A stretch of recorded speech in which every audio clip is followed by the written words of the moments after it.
पाकिस्तान में social media पर गुज़िश्ता रोज़ से एक वीडियो वायरल है जिसमें देखा जा सकता है कि जहां पर इलेक्शन 2024 में इस्तेमाल होने वाले बैलेट पेपर्स की तर्ज के सैकड़ों पेपर्स ज़मीन पर बिखरे पड़े। इस मुबैना वीडियो में देखा जा सकता है कि राय साकिब खरल नामी सहाफ़ी और यूट्यूबर्स इन बैलेट पेपर्स को कैमरे पर तफसील से दिखा रहे हैं। 6 मिनट से ज़ायद दौरानिए की इस वीडियो में वो बताते हैं कि ये बैलेट पेपर मानसेरा के उस हल्के के हैं जहां नवाज शरीफ उम्मीदवार थे।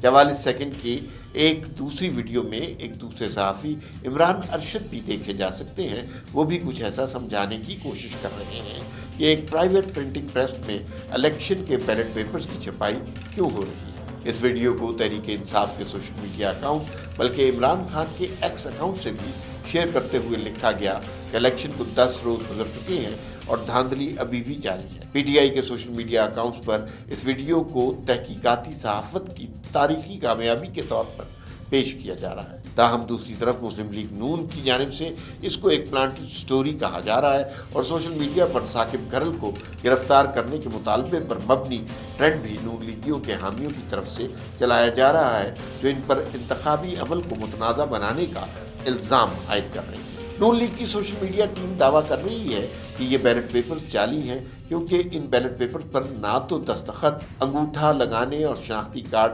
नंबर का इंदराज